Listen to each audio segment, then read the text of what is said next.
საჯიშფოსო ტელემაყურებელებო, ეთერშია ცისკარ საინფორმაციო გამოშვება დღის ცხელცხალი. დღეს ჩემი კოლეგები გეგი კალანდაძე და ქეთი ბებიავა გაუძღვებიან გამოშვებას. იმედია საინტერესო ინფორმაციებს მოგაწვდიან. მე გახლავართ თინათინ ბოლქვაძე, წარმატებებს გისურვებთ მეგობრებო. მე კი გემშვიდობებით მომავალ შეხვედრამდე ნახვამდის. მოგესალმებით. ეს არის ცისკარ საინფორმაციო გამოშვება დღის ცხელცხალი. დღეს სეზონის პირველი გადაცემა არის. ჩვენ კი მისი წამყვანები გეგი კალანდაძე და მე ქეთი ბებიავა. მოგესალმები გეგი. მოგესალმები ქეთი. ეს რა წვიმიანი ოქტომბერი და ნოემბერი დაგვიდგა. მართლაც საშინელი ამინდებია. რის გამოც ადამიანების უმეტესობა გრიპით არის დაავადებული, მაგრამ ეს მათ ხელს არ შეუშლით ჩვენი საინტერესო ამბების მოსმენაში. მაშ ასე ვიწყებთ. გონი პოლიტიკით, ხო? რა თქმა უნდა, პირველი პოლიტიკა. სრულიად საქართველოს კათოლიკოს პატრიარქმა ილია მეორემ აზერბაიჯანის პრეზიდენტთან ილჰამ ალიევთან შეხვედრაზე აზერბაიჯანში ქართული ეპისკოპოსის სამსახურებისა და დავით გაჯის სამონასტრო კომპლექსის საკითხები დააყენა. საქართველოს საპატრიარქოში სრულიად საქართველოს კათოლიკოს პატრიარქმა, უწმინდესმა და უნეტარესმა ილია მეორემ აზერბაიჯანის პრეზიდენტი ილჰამ ალიევი თანხლებ პირებთან ერთად მიიღო. შეხვედრის დასაწყისში აზერბაიჯანის პრეზიდენტს პატრიარქმა მიმართა. უდიდესმა მართლმადიდებელი ეკლესიისა და წმინდა სინოდის სახელით მადლობა გადაუხადა პრეზიდენტ ალიევს სტუმრობისათვის და სიხარული გამოთქვა მისი ვიზიტის გამო საქართველოში, კერძოდ საპატრიარქოში სტუმრობისათვის. დამოუკიდებელი საქართველო ეკონომიური გასაჭირის ნიადაგზე არ დაღუპულა. ცოტა უფრო დიდხანს რომ გაეძლო მას, ყველასთვის თვალსაჩინო იქნებოდა თუ რა ადრე და რამდენად უსაფუძვლოდ ლაპარაკობდნენ ეკონომიკური კატასტროფის შესახებ ჩვენში. რუსეთში და რუსეთიდან გამოყოფილ ბევრ სახელმწიფოში ნორმალური ეკონომიკური მდგომარეობის დასამყარებლად საჭირო გახდა არანაკლებ 7-8 წლისა. საქართველოს არ დასცალდა ამდენ ხანს არსებობა. იგი დაპყრობილ იქნა სწორედ მაშინ, როცა უკვე ჩასახული იყო მისი ეკონომიკური გამაგრების საშუალებანი და როცა იგი შევიდა საერთაშორისო ოჯახში, როგორც კანონიერი და სრულუფლებიანი წევრი. საქართველო უხსოვარი დროიდან განთქმული იყო სამკურნალო ცოდნით. შემთხვევით არაა სიტყვა მედიცინა უხსოვარი დროიდან მეფე აიეტის უმცროსი ასულის მედეას სახელს უკავშირდება. მასვე ადასტურებს არქეოლოგიური გათხრების შედეგად ნაპოვნი ნივთები და ფაქტები. ჩვენი მიზანია ჯანმრთელობის გაუმჯობესებით და მედიცინით დაინტერესებულ პირებს გავაცნოთ სხვადასხვა სამკურნალო მეთოდები და საშუალებები. ასევე გავუწიოთ პრაქტიკული რჩევები დახმარება სხვადასხვა დაავადებების მქონე ადამიანებს. იმედია ეს საიტი დაგეხმარებათ თქვენი პრობლემების გადაწყვეტაში. გეგი, იცი შენ ახალი ამბავი, რომ რუსთავი-თბილისის სამარშრუტო ტაქსები გაიფიცნენ? რაღაც ყური მოვკარი. ხო და ახლა შენს და მაყურებელსაც მაგან ინფორმაციას მოგაწვდით. 7 ნოემბრიდან თბილისი რუსთავის არც ერთი სამარშრუტო ხაზი აღარ იმუშავებს. საყოველთაო გაფიცვას ექნება ადგილი, რაც მოსახლეობას აზარალებს. ვინ და რატომ ჭამს ხალხის ნერვებს და ფულს. სპეციალურ პეკატივისთვის სიუჟეტი მოამზადეს მარიამ გოგულაძემ, რეზო გოგიძემ და ცოტნე ლაგვილავამ. როგორც შევიტყვი, გაფიცვის მიზეზი ყოფილა საცობი. თბილისიდან რუსთავის შემოსასვლელამდე ავტობანის ხელახლა მშენებლობისა. ხელახლავ იმიტომ ამბობთ, რომ ჩინელები, რომლებიც ამ ავტობანის მშენებლობაზე იყვნენ დასაქმებულები, არა და ხელმძღვანელობას როგორც ჩანს, მათი ეს პრობლემა სულ არ აწუხებთ და მძღოლებისგან ჩვეულებრივად მოითხოვან ყოველდღიურ მინიმალურ შესატან თანხას, რომელიც ყოველდღიურად სულ მცირე 60-80 ლარს აღწევს. გააჩნია მარშრუტს. მიმდინარე წლის ოქტომბრის თვეში თითქოს ერთხელ დაასრულეს მშენებლობა, მაგრამ სულ მალე ისევ ასაშენებელი გაუხდათ. რა არის ამის მიზეზი? ამის თაობაზე ჩვენი ტელევიზია დაიწყებს ჟურნალისტურ გამოძიებას და ამას შესაბამისი სამსახურები მიხედავენ. იმედია, მაგრამ რა ეშველებათ სამარშრუტო ტაქსის მცხოვრებს, რომელსაც მგზავრი აღარ ჰყავთ. ამ პრობლემებთან გამომდინარე და შესაბამისად ფულის აღარ შემოსდათ. ასე რომ, როგორც გითხრა 7 ნოემბრიდან თბილისი რუსთავის არც ერთი სამარშრუტო ხაზი აღარ იმუშავებს. საყოველთაო გაფიცვას ექნება ადგილი, რაც მოსახლეობას დააზარალებს. ხალხო, პატრონი აღარ უნდა გამოგვიჩნდეს. ვინ და რატომ ჭამს ხალხის ნერვებსა და ფულს? ახლა კი ვნახოთ სიუჟეტი. შეგახსენებთ სიუჟეტზე მუშაობდნენ მარიამ გოგულაძე, რეზო გოგიძე, ცოტნე ლაგვილავა. მოგესალმებით ციფროსო ტელემაყურებლებო, პეკატივის გადამღებით ჯგუფი იმყოფება ქალაქ რუსთავში. რუსთავის თბილისის სამარშრუტო ტაქსის მძღოლები არიან გაფიცრებული, თუმცა არც ერთ მათ დღეს არ სურს გააკეთოს კომენტარი. როგორც ჩვენთვის ცნობილია, თათბირი ამ შენობაში მიმდინარეობს. დღეს 5 ნოემბერს ინტერნეტ ტელევიზია პეკატივის თანამშრომლებისგან ცნობილი გახდა, რომ ქალაქ რუსთავში სამარშრუტო ტაქსების მძღოლები გაიფისნენ. როგორც ერთ-ერთმა თანამშრომელმა განაცხადა, ის უშედეგოდ ელოდა რუსთავისკენ მიმავალ სამარშრუტო ტაქსს. აღნიშნული პრობლემით დაინტერესდა პეკატივის გადამღების ჯგუფი და მე, ჟურნალისტი მარიამ გოგოლაძე. ვიყავით სამარშრუტო ტაქსების მძღოლების შეკრების ადგილასაც, მათი თქმით მიმდინარეობდა თათბირი აღნიშნულ პრობლემასთან დაკავშირებით. მძღოლებმა შუთა საუბრისგან თავი შეიკავეს, ხოლო ხელმძღვანელთან დაკავშირება ვერ მოხერხდა. დაახლოებით 30 წუთის შემდეგ ერთ-ერთმა პიროვნებამ განაცხადა, რომ თათბირი დასრულებული იყო, მაგრამ ყოლაპარაკებები კვლავ მიმდინარეობდა. სიუჟეტზე მუშაობისას და სამარშრუტო ტაქსის მძღოლებთან საუბრისას არც ერთმა მათგანმა არ ესურვა პრობლემაზე საუბარი, ამიტომ გაფიცვის ზუსტი მიზეზი ვერ დავადგინეთ. პეკატივის გადამღების ჯგუფი შეეცადა გასაუბრებოდა ხელმძღვანელებს, თუმცა მათ კომენტარის გაკეთება არ ისურვეს. როგორც ჩვენთვის ცნობილია, დღეს თათბირი დასრულდა, თუმცა მოლაპარაკებები კვლავ მიმდინარეობს. ახლა ჩვენს ეთერში რეკლამის დროა, მალე დაბრუნდებით, არ გადართოთ. პეკატივის რედაქცია გადავიდა ქალაქ რუსთავში, რუსთაველის ქუჩა 30-ა, ეგრეთ წოდებული ქიმიკოსების კულტურის სახლის შენობაში პირველ სართულზე. დაგვიკავშირდით ცხელი ხაზი 032 2 18 25 19 577 40 83 82 568 98 36 63. ჩვენი ელექტრონული მისამართია info@pekatv.g. პრესკავკასია mail.ru ქვედატირით. Facebook-ის მისამართი პრესკავკასია G და პეკატივი. ინტერნეტ მედია ჰოლდინგ პეკატივი-ჯისთან არსებული ტელესტუდია ცისკარა იწვევს მოზარდებს 7-დან 15 წლის ჩათვლით. მობრძანდით, ჩვენ შეგასწავლით უამრავ რამეს ჟურნალისტიკასა თუ სამსახიობო ხელოვნებაში. მობრძანდით რუსთაველის ქუჩა 30-ა, ქალაქ რუსთავში, ეგრეთ წოდებული ქიმიკოსების კულტურის სახლში, პირველ სართულზე. რეკლამა ძალიან მალე გავიდა და გეგის რაღაც სიურპრიზი აქვს თქვენთვის მომზადებული. ჩვენ ახლა ჩვენ დაგიბრუნდით ტექნოლოგიებით, კერძოდ რობოტებით. რობოტები მსოფლიოს იპყრობენ. ყველასათვის კარგადაა ცნობილი თუ რამდენ დროს და ენერგიას ხარჯავენ იაპონელი ტექნოლოგები მათ შექმნისთვის, რობოტების გაუმჯობესებისთვის. ჩვენ ყოველწლიურად ვხედავთ თუ რამდენად იხვეწება მათი ნამუშევარი და ნელ-ნელა ისინი მთელ მსოფლიოს ედებიან. ახლა მოგიყვებით ერთი სკანდალური ამბის შესახებ. გეგი, შენ იცი რა სკანდალზე ვყვები? არ ვიცი. მაშინ ახლავე გეტყვით. რას აკეთებს სანდრა როლოვსი თბილისში, ხოლო ძაღლს არ შეინებს რუსთაველზე? სად არის მიხეილ სააკაშვილი? გთავაზობ პეკატივი-ჯის ექსკლუზიურ ვიდეო კადრებს, რომელიც მოამზადა ჩვენმა გადამღებმა ჯგუფმა. კერძოდ გიგა ლელაძემ, ნიკა მამსელიძემ, თემურ ლაგვილავამ. თხოვს ჩართოთ ფილმი.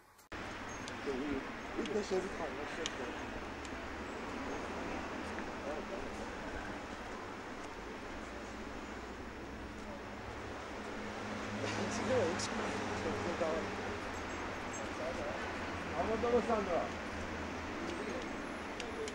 შეიძლება ინტერვიუ? არა. შეიძლება ინტერვიუ? რაღაცა რომ დაიწყო ტექნიკა.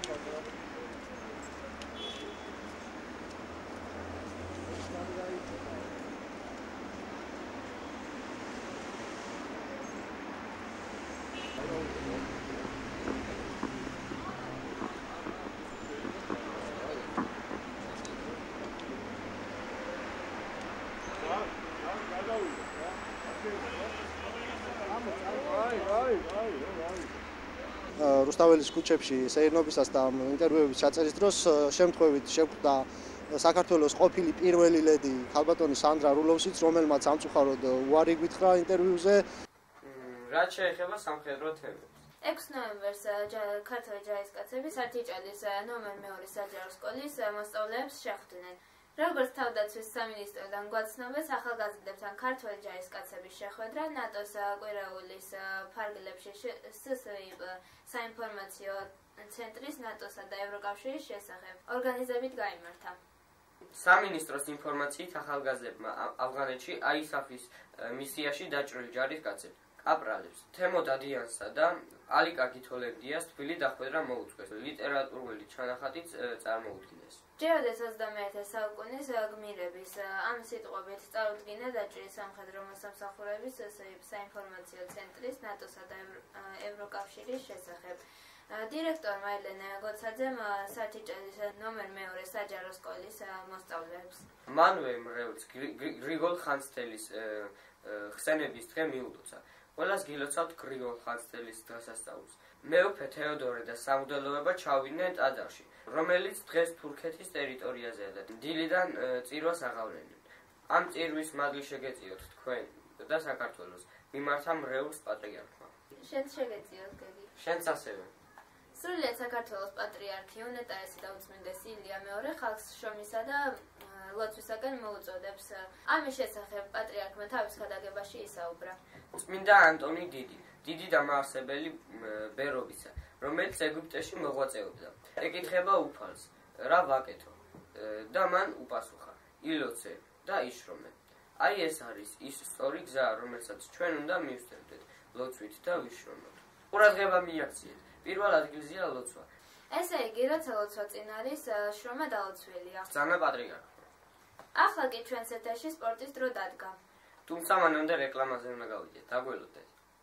PKTV-ის რედაქცია გადავიდა ქალაქ რუსთავში, რუსთაველის ქუჩა 30-ა, ეგრეთ წოდებული ქიმიკოსების კულტურის სახლის შენობაში პირველ სართულზე. დაგვიკავშირდით ცხელი ხაზი 032 2 18 25 19 577 40 83 82 568 98 36 63. ჩვენი ელექტრონული მისამართია info@pktv.g. პრესკავკასია mail.ru ქვედატირით. Facebook-ის მისამართი პრესკავკასია.g და PKTV. ინტერნეტ მედია ჰოლდინგ PKTV-ჯისთან არსებული ტელესტუდია ცისკარა იწვევს მოზარდებს 7-დან 15 წლის ჩათვლით. მობრძანდით, ჩვენ შეგასწავლით უამრავ რამეს ჟურნალისტიკასა თუ სამსახიობო ხელოვნებაში. მობრძანდით რუსთაველის ქუჩა 30-ა, ქალაქ რუსთავში, ეგრეთ წოდებული ქიმიკოსების კულტურის სახლში, პირველ სართულზე. რეკლამიდან დავუვიდეთ. რაგბის მსოფლიო ჩემპიონატის დასრულებისთანავე, რომელიც ახალი ზელანდიის გამარჯვებით დასრულდა, რაგბი World Cup-ისა და ტურნირის სპონსორის Societe Generale 2015 წლის მსოფლიო თასის ერთობლივი საოცნებო გუნდი დასახელდა, სადაც მე-6 ნომრის პოზიციაზე ქართველი ბორჯღალოსანი მამუკა გორგოძეა. აღსანიშნავია, წნევოდა მსოფლიო თასს ტუნგასთან და ახლა ზელანდიასთან. მატჩში საუკეთესო მორაგბეთ სწორედ მამუკა გორგოძე აღიარეს. PKTV-ჯისთან არსებულმა საბავშვო ტელესტუდია ცისკარამ წამოიწყო ახალი რუბრიკა მათქმევინეთ, სადაც ბავშვების ენით გადმოცემული პრობლემები თუ საინტერესო ამბებია. ბავშვებს, ახალგაზრდებს, ვისაც გსურთ საინტერესო თემებზე საუბარი, მობრძანდით ჩვენს ტელევიზიაში და თქვით, ან გამოგზავნეთ წერილი თქვენ სატკივარის თუ სიხარულის შესახებ. ჩვენ მოგეხმარებით რუბრიკით მათქმევინეთ. აქ მოგეტყვით იმასაც, რომ PKTV-ის ინტერნეტ ტელევიზიამ ოფისი შეიცვალა და ქალაქ რუსთავში გადმოვიდა. ჩვენი მისამართია რუსთაველის ქუჩა 30-ა, რუსთაველის ძეგლთან, რუსთავის მერიის უკან, ეგრეთ წოდებულ ქიმიკოსების კულტურის სახლში, პირველ სართულზე. ჩვენი Facebook მისამართია PKTV, პრესკავკასია.g, ჟურნალისტ ქეთი სესიაშვილის მხარდამჭერთა ჯგუფი, ქეთი სესიაშვილის ჟურნალისტური გამოძიების ცენტრი. ჩვენი ტელეფონებია: ცხელი ხაზი 032 2 18 25 19 577 40 83 82 592 777 311. Skype-ში კი დაგკავშირდებით მისამართზე, ინგლისური შრიფტით კეთი სესიაშვილი. ელფოსტა პრესკავკასია mail.ru. Facebook-ში გავრცელდა ნიკოლას ამჟავანაძის წარწერა ფოტოზე. მემშვიდობებით ბებია ელპიტეს. ეს ფოტო და მასზე წარწერა რუსთავიორელებს ეხებათ. უნდა აღდგეს თუ არა თბილისში ძველი საბაგირო გზა. რას ფიქრობენ თბილისელები? ნახეთ PKTV-ის სიუჟეტში. რომელიც მოამზადეს ჩვენმა კორესპონდენტებმა გიგა ლელაძემ, ნიკა მამცაიძემ და რეზო გოგიძემ. თხოვთ გაუშვათ სიუჟეტი.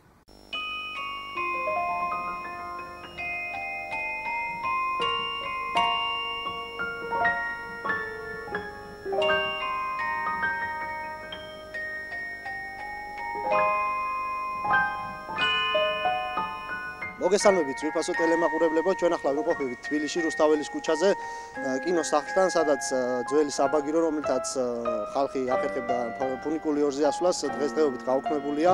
ხალხი ვერ ახერხებს აქედან ასვლას და თქვენ თვითონ ხედავთ კადრში რა მდგომარეობაშია, დაბოქრომებული, კაციშვილი ვერ შედის, ძალიან საწყენია ეს ამბავი, როგორც ჩვენ აქ გამგვიცხადეს და ჩვენი ინფორმაციით გასაღები იმყოფება მთაწმინდის პარკში და აქ გაღება შეუძლებელი აღმოჩნდა და ჩვენც ვერ შევედით, ვერ შევაღწიეთ ჩი.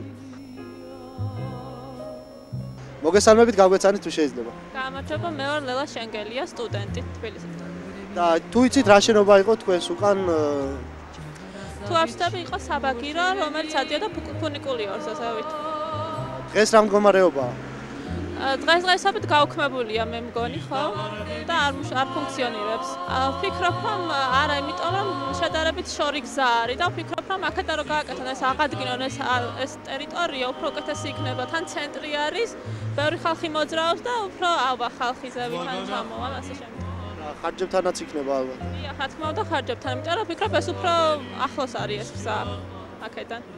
ასასვლელი. მადლობა. მოგესალმებით, გაგვეცანით თუ შეიძლება. საუme ბაქრაძე. ახალი საბაგირო გზა კეთდება სხვა ადგილიდან ოღონდ და თქვენი აზრით რომელი უმჯობესი იქნება ამის გარემონტება თუ ახლის გაკეთება?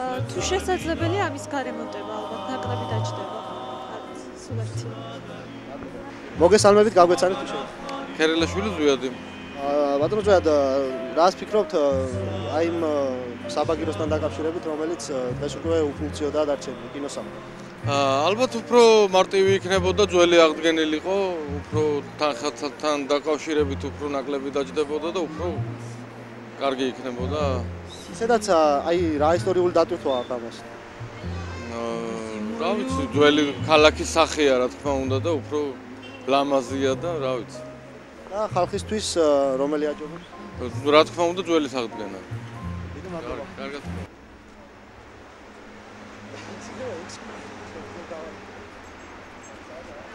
ამოდოსანდრა. შეიძლება ინტერვიუ? არა. შეიძლება ინტერვიუ? რაღაცა რომელსაც დაიწყო ტექსტი. საბაგიროზე აი ახალი პანორამა რო კეთდება. ბატონო ბასო. ანუ გადავიდეთ პანორამა.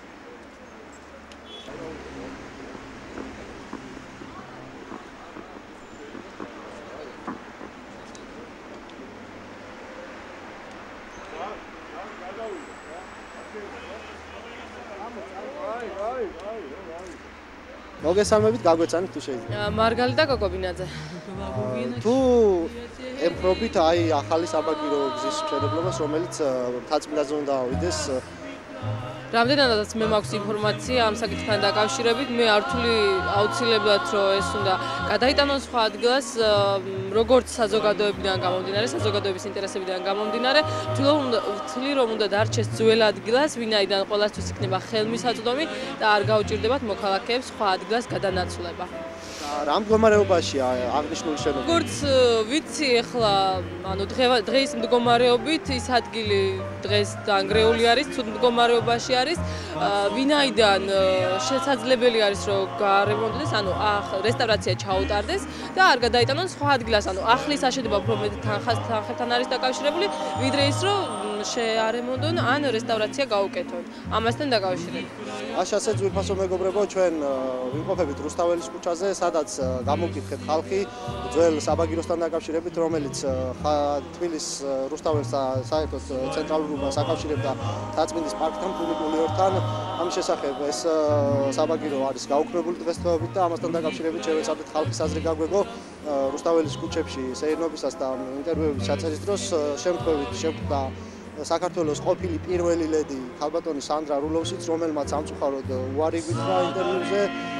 მიუხედავად იმისა, რომ ქალბატონი სანდრა არ არის საქართველოში დაბადებული და გაზრდილი, მაინც საინტერესო იქნებოდა მისი აზრი და თუმცა მან უარი გამგვიცხადა ინტერვიუზე.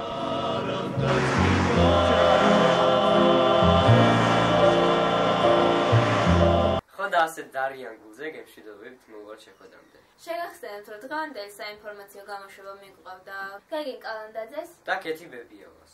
მომავალ გამოშვებას წარუძღვებიან ჩვენი კოლეგები. ნახვამდის.